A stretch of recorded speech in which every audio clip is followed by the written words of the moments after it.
What is up, you guys? Welcome to another edition of Controversial Thoughts. This week, I wanted to talk about animal-based diets in kids. I will start off this Controversial Thoughts episode with a disclaimer that I do not have children, but I have nieces and nephews, and I have a sister who has children. And I want to make these statements based on what I might recommend for them or what I might recommend for my own children in the future, should I have them. None of this is meant to be medical advice, nor would I ever presuppose or try to tell parents what to feed their kids. This is just meant to be helpful and my opinion about how appropriate or not an animal-based diet might be for kids. I got a message recently on Instagram from someone asking, what should I feed my baby? What might the first foods for a child be after breast milk? And this got me thinking about this question. If we take any indication from hunter-gatherer tribes like the Hadza, who I have observed, meat and organs and fruit are often the first foods given to babies, not rice cereal or wheat cereal like we do in the States. In fact, I don't have any idea why those are the first foods given to infants here in the United States. So from my perspective at the outset, I will say that I think an animal-based diet consisting of meat, organs, and the least toxic plant foods, namely fruit. We have to be careful with children under 1 year old specifically. That's a caveat to this whole discussion. I think are great foods for young, tiny humans, those being 6 months old beyond, once they've stopped breastfeeding.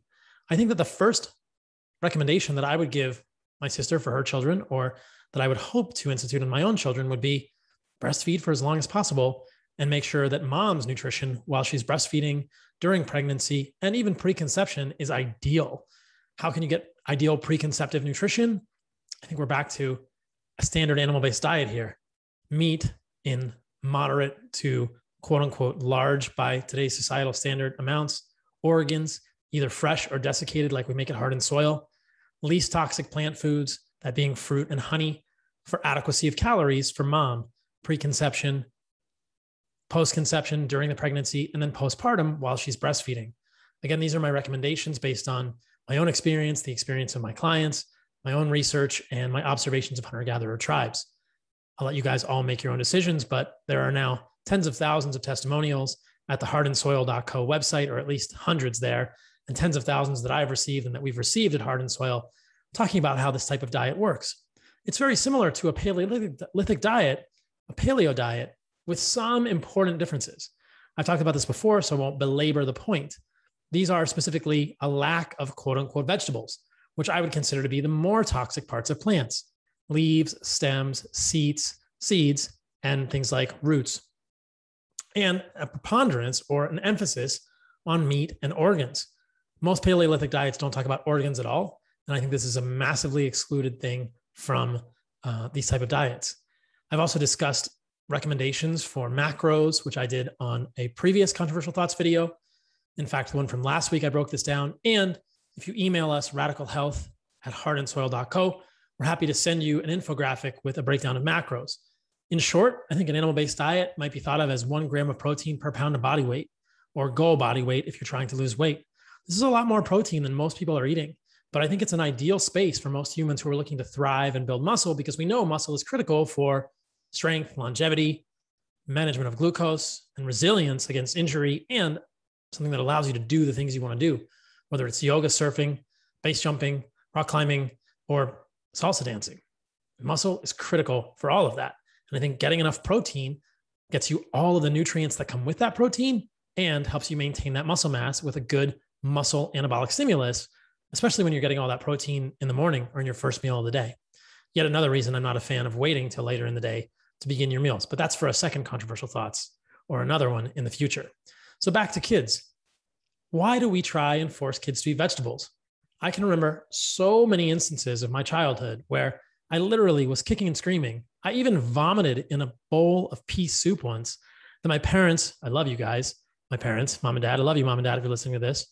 I don't fault you for this, but they were trying to force me to eat a bowl of pea soup that I'm sure my mom had worked diligently on, but I just didn't like it. And I literally vomited in this bowl of pea soup that I was being forced to consume. Who knows if that was my psychology, I didn't like it, or something in my body was just saying, hey, we don't want all of these legumes. We don't want all these peas in this pea soup. I'm sure that there were many other fights that I had with my parents.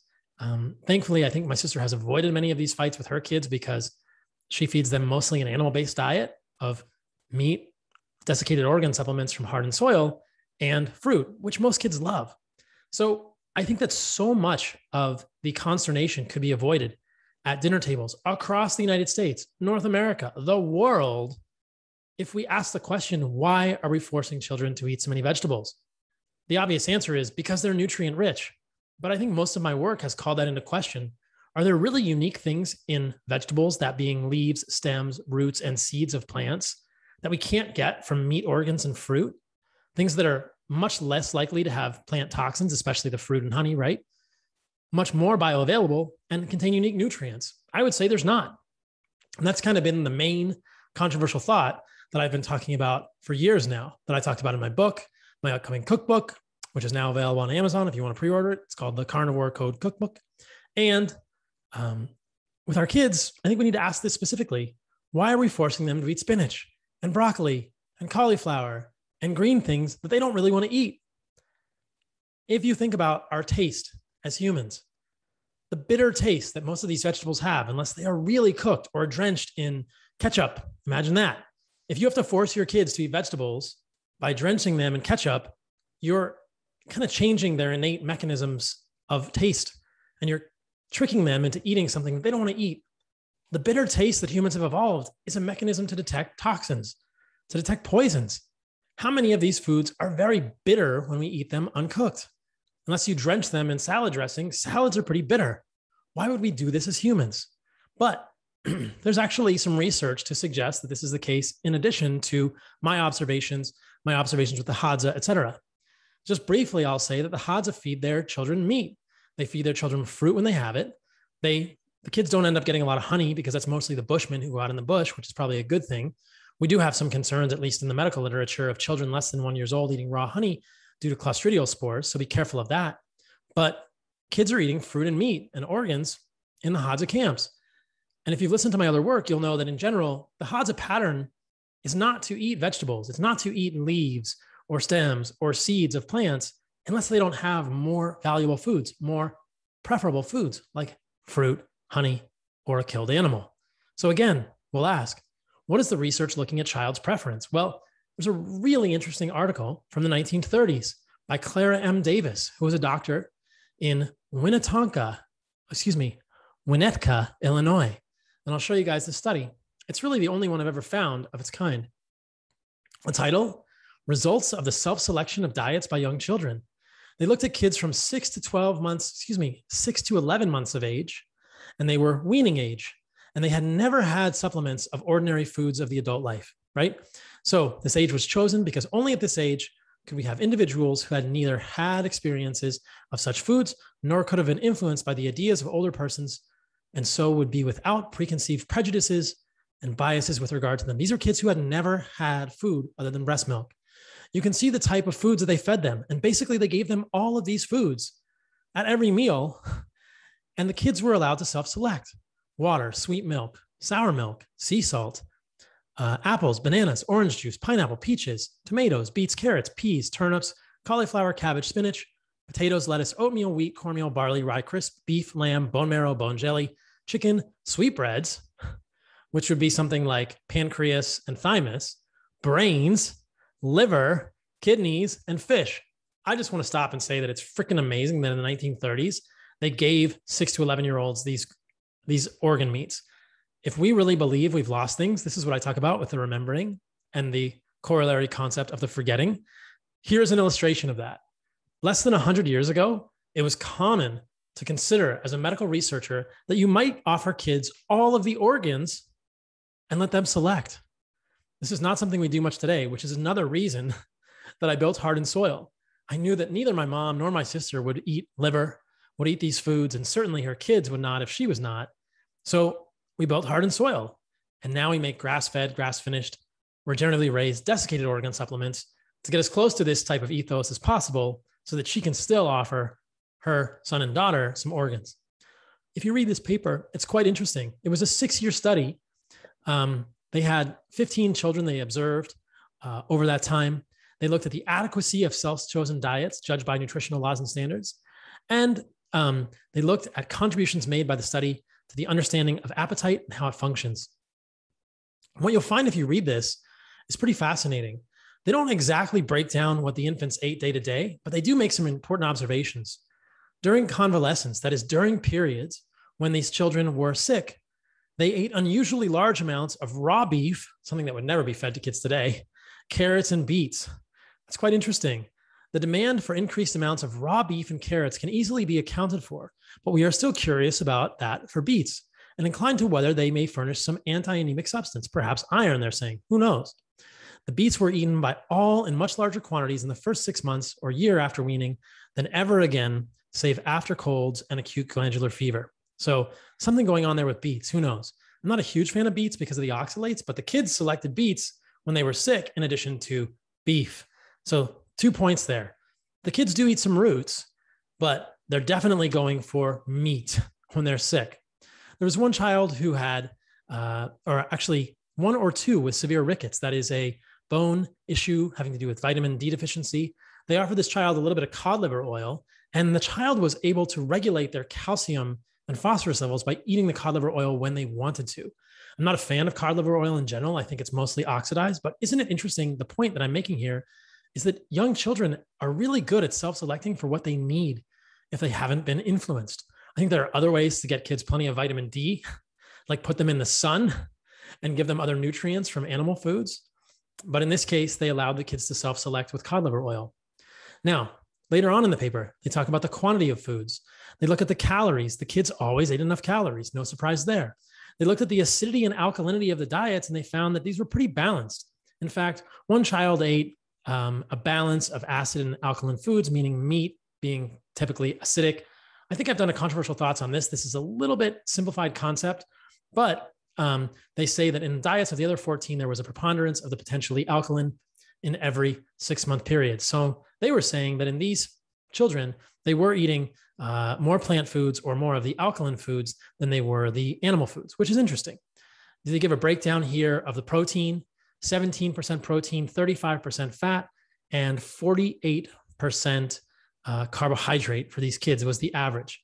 The protein of the diets was in every case, this is a very important point, the highest biological value, having been predominantly derived from such animal sources as milk, eggs, liver, kidney, and muscle meats.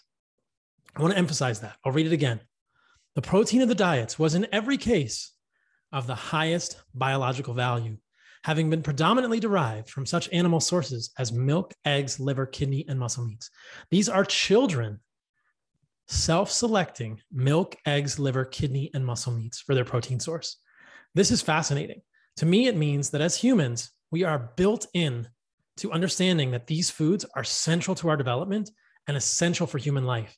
And I think this is a fantastic argument to make these foods, milk, eggs, liver, kidney, and muscle meats, some of the first foods that children eat when they wean from breastfeeding, which I think should go on as long as possible, as I mentioned earlier. Now, but to the extent to which essentially energy furnishing fats and carbohydrates, interchangeable nutrition, few authorities make any allocation of the remaining 83%. The average distribution from these diets as a group, fat 35%, carbohydrate 48%, differs, but slightly from that advocated by Rose, who I believe was another nutritional advocate at the time. But we see moderate amount of protein, 35% fat, 50% carbohydrate, something like that. Now, in the macros that I had suggested, these might be slightly different. I think I would have reversed these for adults, but you can see what works for you. I had suggested maybe fat should be closer to 50 and carbohydrates should be a little bit lower, but these are pretty close and you can modify these macros based on what works for you. These kids are not eating as much protein as I would recommend for an adult. They're eating between, I think 12 to 20%, with about 17% being the average. I would recommend something a little bit higher, like 25 to 30% of your calories from protein to get 1 gram per pound of body weight. But maybe kids are a little different. They don't need quite as much, but they're selecting it from the highest sources.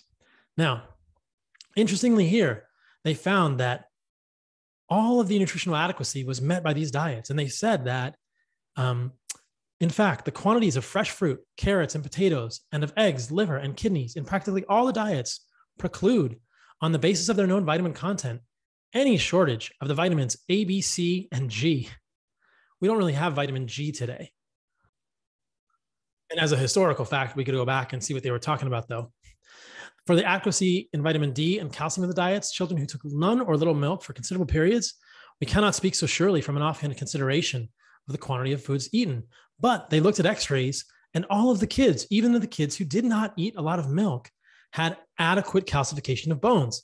I would say this is almost certainly because of the amount of vitamin K2 in their diet and utilization of calcium in the meat and other organs or fruit that they were eating, or other vegetables if they were eating small amounts of those in their diet. So maybe we don't need to be feeding kids tons of cow's milk after they wean from breastfeeding. This is another controversial topic that I think is quite fascinating to consider. These kids, for instance, who didn't select a lot of milk, ended up with perfectly good x-rays. Moving on. So they found here that and this is super important. They say that all 15 diets were a little different. For every diet differed from every other diet, 15 different patterns of taste being presented. And not one diet was the predominantly cereal and milk diet with smaller supplements of fruit, eggs, and meat that is commonly thought proper for this age. This is exactly what pediatricians today would recommend for kids. Milk, cereal grains, smaller amounts of fruit. Not one diet was like that out of these 15 that they selected. They tended to choose meat, eggs, organs, and fruit. This is what these kids opted for. And if any of you have children, you will know this is the case. Put a plate of vegetables on them with fruit, they'll go for the fruit. How often do you have to force your kids to eat fruit? Strawberries, bananas, blueberries. Kids love fruit. It's sweet. And how often do you have to force your kids to eat hamburgers if you don't overcook them? Or meat that has a little bit of fat in it? They love these foods. I think this is all so apparent that the foods that children go after are the same foods that we prefer as adults. Meat, organs, if we're acculturated to them, and if not, we still benefit from them, again, which is why desiccated organs are so valuable. And then fruit, things that are sweet. We generally don't want things that are bitter. So I found this super interesting. All of the articles on the list, except lettuce by 2 and spinach by 1, were tried by all. 2 kids out of the 15 didn't even touch the lettuce. They knew that's garbage. Why would I eat that silly leaf? And then 1 didn't even touch spinach. The others would try all of them and then move toward the ones that were much more palatable and enjoyable with fervor once they had trialed all of them. So the kids do all of this experimentation on their own. It's a quite interesting thing. But I found that study to be so interesting from almost 100 years ago, suggesting that the mainstream recommendations for kids, which are not that much different than the mainstream recommendations for kids today, were not selected by any of the children in the study. That meat was preferred as a protein source when they were sick in much larger quantities, that animal foods of the highest quality were selected for protein invariably, along with organ meats. Kids ate organ meats when they were not acculturated out of it, and that they generally tended to prefer fruit over some of the other types of foods. I think this is fascinating. So let's return to the original question, which is, isn't an animal-based diet appropriate for kids? I think it absolutely is. And I think kids should get organs, either fresh or desiccated. One strategy might be to take desiccated organ supplements like we make from hardened soil and empty it into applesauce or something else. Even a capsule or 2 a day will be great for your children. That's what my sister does with my niece and nephew, and they're turning out to be pretty precocious. They're cute little guys. So again, I would not try to tell anyone how to feed their children. I will leave it to you. I will simply present my evolutionary perspective, my clinical perspective, my research perspective on the value of these foods throughout the lifespan. Obviously, a well-nourished mother, both in preconception, pregnancy, and breastfeeding is critical. Breastfeeding for as long as possible is critical. Getting children in the sun, real vitamin D exposure is critical, as they would have throughout their evolution, throughout our evolution as humans. And then once they get to foods, why not give them the foods that they select? Do this experiment. Give them broccoli, give them spinach, but don't coat it with ketchup. Maybe even give it to them raw versus cooked. Compare it with fruit, compare it with meat. See what they like, see what they choose. And you'll know what your kid is going to thrive on. And I think you're going to find that meat, organs, fresh or desiccated, fruit are going to be fantastic foods for your children, for you, for your family, for your mother, brother, sister, grandma, grandpa. And there will be so much fighting that will be a thing of the past at the dinner table. You won't have to force your kids to do this. In fact, I want to write a kid's book about this in the future. So stay tuned for that. But the idea with a kid's book is if I can get kids reading about a character that doesn't like to eat vegetables and laughing about it and hearing an anecdote, which has been played out thousands of times now, of kids and adults who forego vegetables, who forego things like lettuce and spinach or kale, or even almonds, which are known in a study of children with urinary issues to be causing all sorts of problems, that they improve. This is playing out all the time now. We just don't know about it. And we are being told a completely different narrative by the mainstream authorities that I think leads to fighting at the dinner table, unhappy children, and unhappy parents. So here's what I would say. Don't force your kids to eat vegetables. They don't need them. Don't force your kids to eat nuts. Like I said, I've shown this in previous controversial thoughts videos. There's a great study. It was a case series of 3 children with genitourinary issues, pain, recurrent urinary tract infections, and another kidney issue that all resolved when almond products were removed from the diet. Why are we feeding kids a ton of plant seeds? Doesn't make sense. Why are we feeding adults a ton of plant seeds? Doesn't make sense. There's something magical in these foods that we can't get. These are survival foods. They're not our preferred foods as humans. Eat your preferred foods as humans and you thrive. It's so easy. We have access to all of these today. We are the apex hunters. We're the apex gatherers. We can get fruit and honey all the time. We can get meat and organs, either fresh and desiccated, all the time. So I absolutely think that an animal-based diet is appropriate for kids, and there's lots of easy ways to do it, and that your kids will thrive when you do this. I want to close by reading a review we got at Heart and Soil about Whole Package from Joe L. This is our desiccated supplement with testicle, which is an incredible organ to include in your diet as an adult. He says the Whole Package has been just that, and it's a product naming. I used to take Cialis, not anymore. My wife thinks I'm Superman, LOL. It has brought us closer together as a result. Thanks, Paul, and your team for all you do. Your friend, Joe L. How cool is that? I think it's so amazing when people find improvements in sexual health, libido, with the things we do. Getting organs in your life, getting an animal-based diet, getting out in the sun, and your kids are going to find improvements in their overall vitality as well if you help them understand that this is an evolutionary, consistent way of eating. So hopefully that's helpful, guys. Love you all. Stay radical.